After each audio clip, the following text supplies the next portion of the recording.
Drugi dan apostolskega potovanja v Gruziji se je papež Frančišek srečal z duhovniki, redovniki in redovnicami v cerkvi v Nebovzete.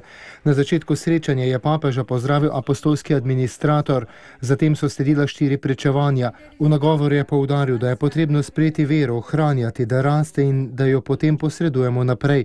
Rastlina brez korenin ne raste, vera, ki ni posredovana od mame in babice, ne raste. Prav tako vera ne raste, če ni posredovana otrokom. V trdni veri je tako povzel v nekaj besedah: spomin preteklosti, pogum sedanjosti ter upanje prihodnosti.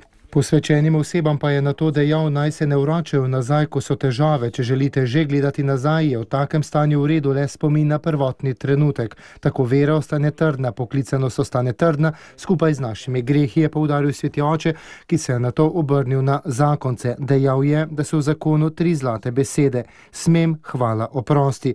Če se v zakonu uporabljajo te 3 besede, bo šel zakon dobro naprej, je poudaril sveti oče, ter dodal, da je danes svetovna vojna, ki hoče uničiti zakon, a ne uničuje z orožjem, temveč z idejami. Ideološka kolonizacija je namreč tista, ki uničuje, je poudaril papež Frančišek.